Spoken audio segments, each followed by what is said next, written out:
Hello guys, in today's video I'm gonna show you how to turn off reduce animations on your account on Reddit. Easy and quick.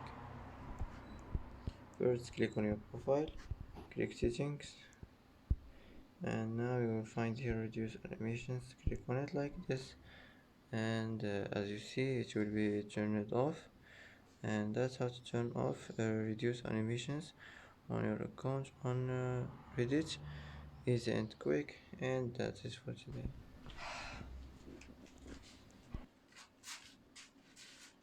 And that's it for today's video. If you like this video, don't forget to like and don't forget to subscribe.